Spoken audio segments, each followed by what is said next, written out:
All right. So I made my presentation intentionally not flashy because obviously it's based on sound. I don't want to give you all these pretty visuals and everything, except for my shirt and myself. So anyways, I'm going to preface this with a little bit about myself, some of my history. I started playing music when I was about 2 years old. I fell in love with the piano. I think it's probably because my mom used to listen to Chopin and other classical music. She'd hold the radio up to her stomach while I was still a baby or a fetus or whatever. And I just came out just obsessed with sound. I've always been obsessed with sound. I have what's called synesthesia. I see music.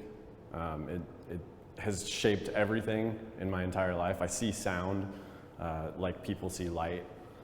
And it gives me a really deep, strange understanding that I think when I read about sound, I don't get the same feeling that I get from my own intentional, or like not intentional, but internal knowledge about it.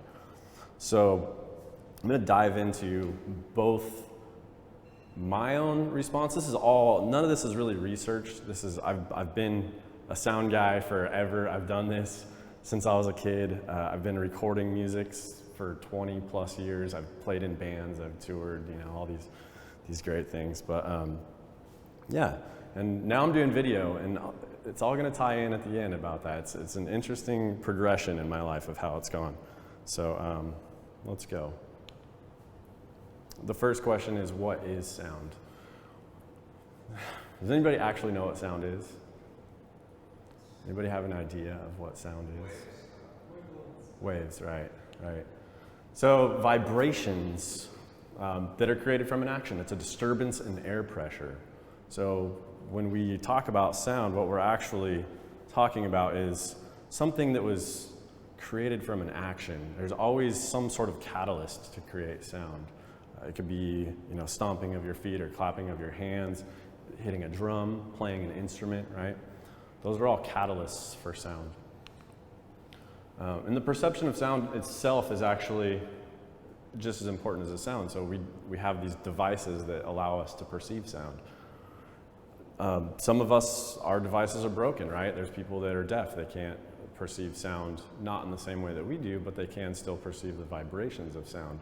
So they probably have a totally different relationship with sound than any of us would. And definitely it's a different idea than what I would have.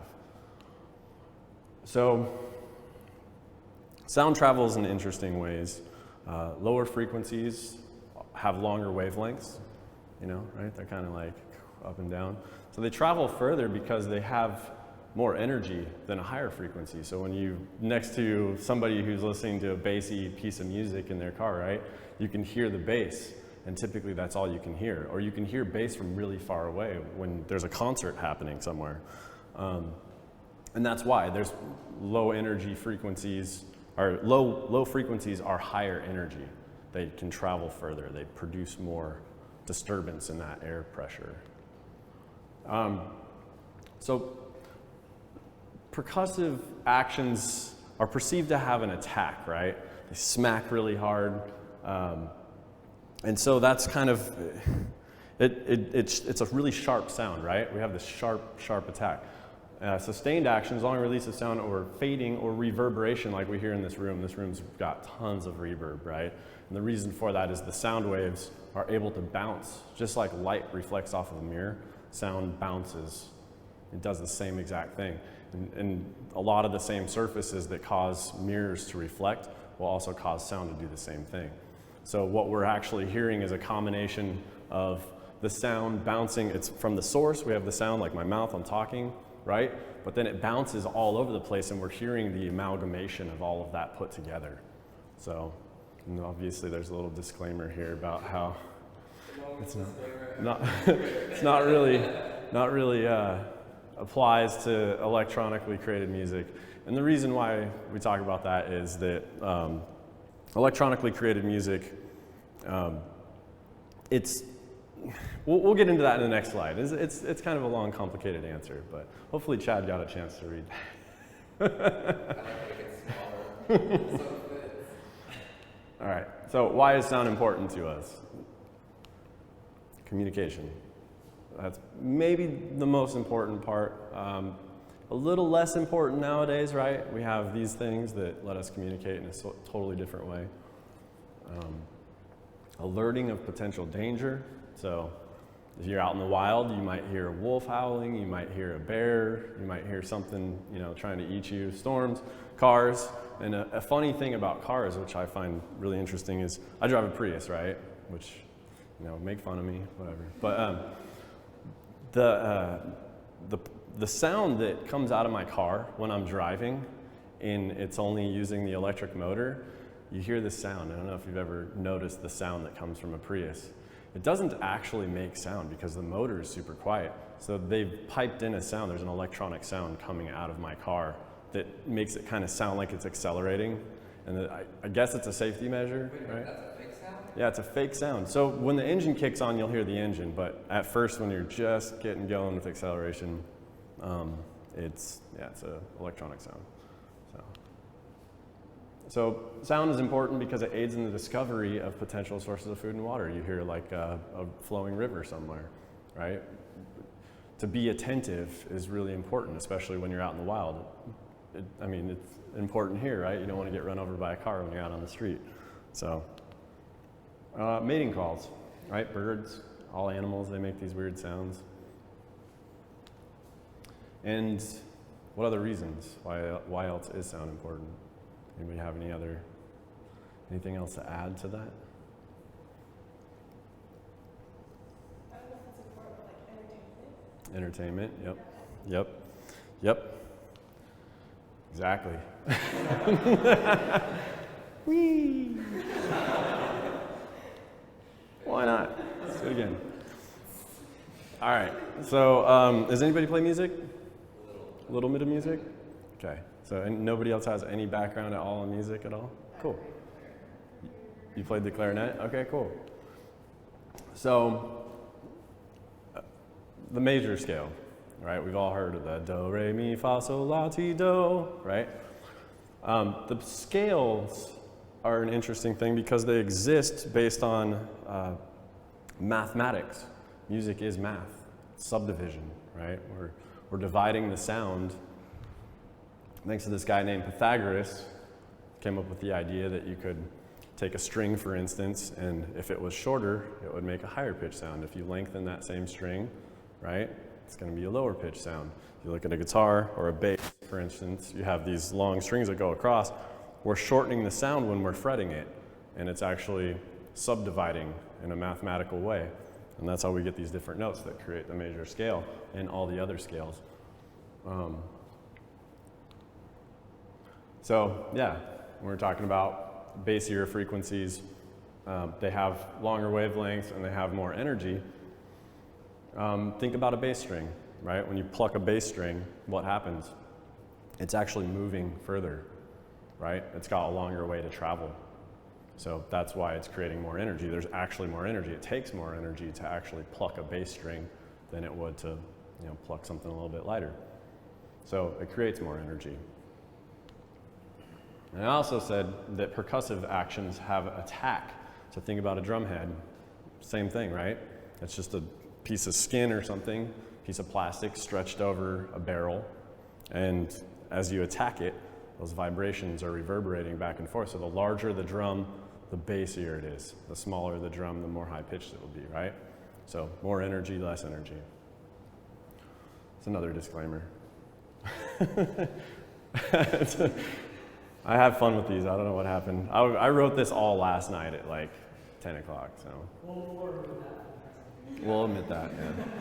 It's not that I wasn't thinking about it. It's just I had to spill out some word salad really late. Yeah. So. All right, so why am I telling you all of this? Actually, I really don't know. No, I'm telling you this because music is the universal language. A lot of people say mathematics are the universal language. Well, music is math, right? So same thing. We've been using music to communicate and just be around each other for so long. We have had great times with music. You could probably think back to when you were first introduced to music, when music really hit you for the first time. And all the great times you've had during summer, perhaps, when you're out, you know, maybe on a boat or something with somebody, just dancing with friends, going out to a concert. These are moments that will last for a long time. And a lot of it is because of the feelings that music gives you. Understanding how sound and music work help us understand the world around us, right? Again, it comes back to, we can see our environment, right? But there's a lot of things that we can't see that also change how we perceive the world around us, right? If you're out in the mountains and you're just listening to nature, it's a much different feeling. It's a soothing sensation. It's not just the colors, it's not just the lights. Close your eyes, you know, really, really listen to what's happening around you. Yeah, they have an enormous impact. Sounds have an enormous impact. If you live in the city, you get used to that buzz eventually, right? You hear it, it's always there, but then you leave the city and you come back and you're like, oh my God, it's so loud here. Every time I go down to LA, it doesn't stop. It never, ever, ever stops. That can have some pretty deep impacts on how you feel emotionally every day, you know? I've got some notes here on this stuff too, so. And also understanding that actually can help us come up with solutions on how to minimize the impact of sound, right? It helps us, understanding how sound works allows us to understand how we can trap sound, how we can, you can't really, sound is just energy that dissipates eventually, right? So it goes out and absorbs in different areas, and that energy becomes something else, part of something else. But we can help move that process along, speed it up. We can trap sound. We can use bass absorbers and other sound traps, condensed fiberglass, things like that, insulation. So that's really important, I think. This room could use it. This room is terrible sounding. And I really want to alter your perception of sound. And the reason why I gave you this kind of little lesson beforehand is because I don't think people really listen as much as they should anymore. I think we're busy looking at things too much, you know, we're just always looking at things. And it's a different sensation to block out your visual perception and just take in. You know, as like we've all heard, as you get rid of one sense, your other senses are heightened. Stevie Wonder is a fantastic example of that. Here's somebody who, you know, he is studied in college, in music colleges, as this guy who basically has his own sound. I mean, his own style of music. They don't consider Stevie Wonder jazz or pop or all these other, they consider him Stevie Wonder, right? This guy is blind, he can't see anything. Just an incredible musician, and he has this very innate talent, this innate ability that I think stems partially from the fact that he lost his vision when he was a baby. So, again, does a sound once created ever stop existing? Sound is ephemeral, right? Sound is interesting because if you really think about it, you know, to stop and understand how sound works, right? It can continue with enough energy. It can continue for a really long time. A really loud sound can travel really far, and even beyond our own perception. Once a sound disappears, that doesn't mean that it's disappeared. It just means we can't perceive it anymore. There's microphones that can pick that up. There's subsonic frequencies that still exist. So sound doesn't ever stop existing. It just eventually becomes reabsorbed into everything, right? As energy. It is energy. So we're going to take a trip through my musical thought process. And actually, I got to grab something really quick. I've got a couple of, and I would love to just dive so much deeper into this. My original intention, honestly, was to bring my keyboard in and sit down and play and like do some tests and all that kind of stuff. But I decided that I'm going to tie this into video a little bit too, because I think it'll help all of us understand certain things about how I decide, how I go about picking sound for videos, because I think that was originally my intention, but I can tend to go off into the weeds on some things sometimes. So what I'm going to do instead, first of all, while I'm setting this up, I really want you all to just close your eyes. Just close your eyes. Don't look at anything. Just listen and observe everything around you, right?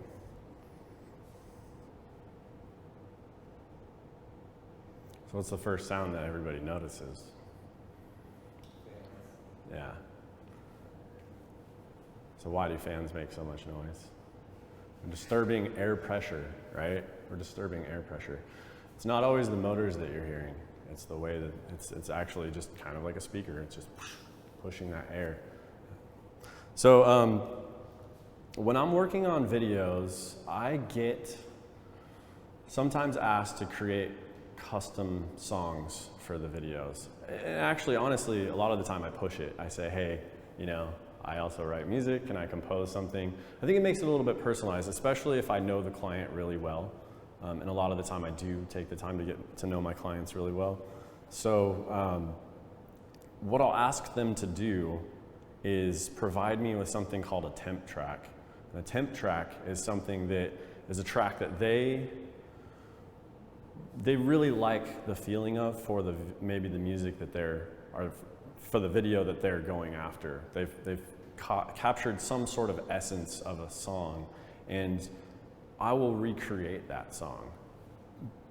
Because a lot of the time the song is good, but maybe it's not long enough, or maybe it's just not, there's something like sound-wise, maybe the mix was bad, maybe it wasn't done by a professional. And so I'll take a temp track and I'll turn it into something else. So I'll give you an example. Here's this is a temp track. This was for a company called Clark Pacific. They do construction. They wanted me to create a video for them that talked about them as a company, who they are. So this is the temp track.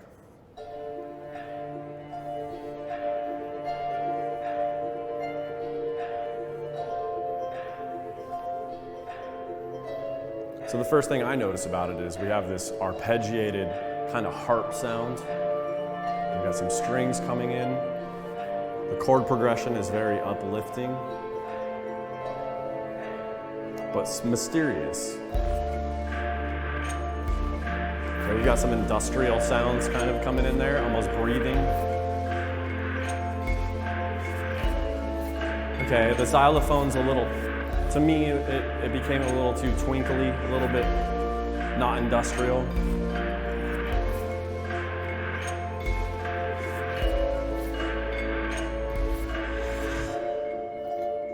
So short track. So, it's about a minute long. So it was good. I listened to that track and I caught the essence of it. What is that track?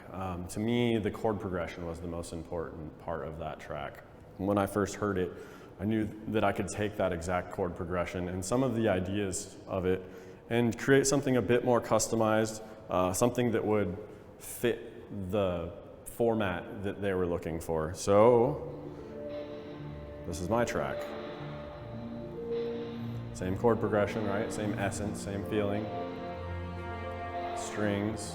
I went with cello. Falls in that human voice range. That's bass. Some chimes.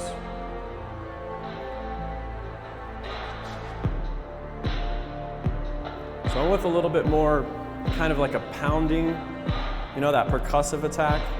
Because we're looking at industrial images, we're looking at people doing cool things, you know, building projects.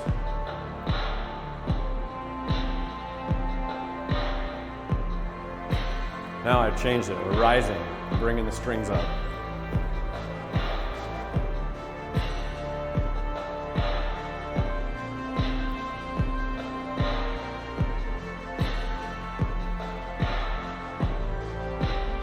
And then the big ta-da, right? So I only stretched out the track by about 10 seconds. It's about 10 seconds longer than the original track. But you see how I took that track and went a little bit further with it. I took the ideas that they had already created and I explored them more in depth.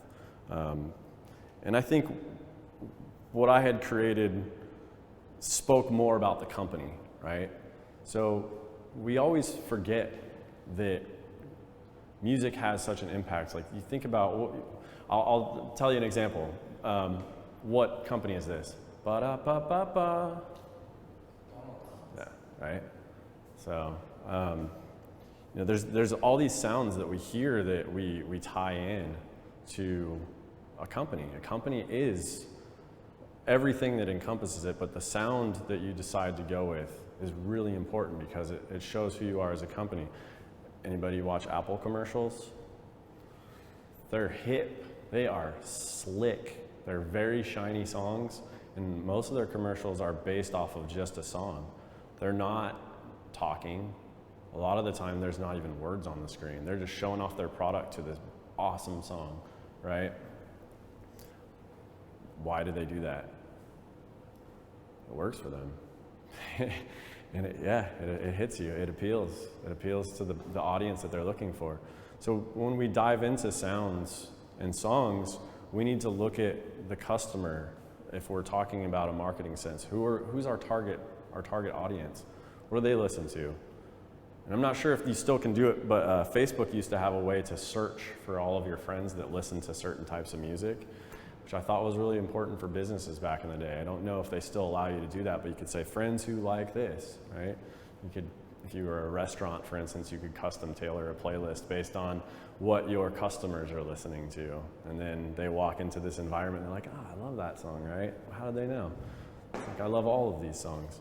So there's definitely ways to customize an environment around us. I'm going to show you a couple other things here. This is a video that I was working on a video for them, and this is the beginning stages. I think I had filmed 1 or 2 days. I think it was just 1 day for them. They said, hey, can we get a quick social media clip? And so I said, yeah, why not? I hadn't really formed a feeling of this company. I hadn't dove into the essence of this company. To me, they were just a construction company that I didn't really know much about yet because I'd only had a couple meetings with them, and this was my first day of shooting. So the theme for the music, because I knew I wanted to do music, I thought, what could work, you know? I knew that we were in Roseville. I was in Old Town Roseville. This is where they're building this new apartment complex, mixed residential. And I thought, you know, that's cool. Maybe I'll go with some sort of Western theme, like an older Western theme, but I don't want to go too far into that because then is it still hip? Is it something that's cool, right? So I dug around through tracks. I didn't create this track. Sometimes it's just a matter of finding the right track.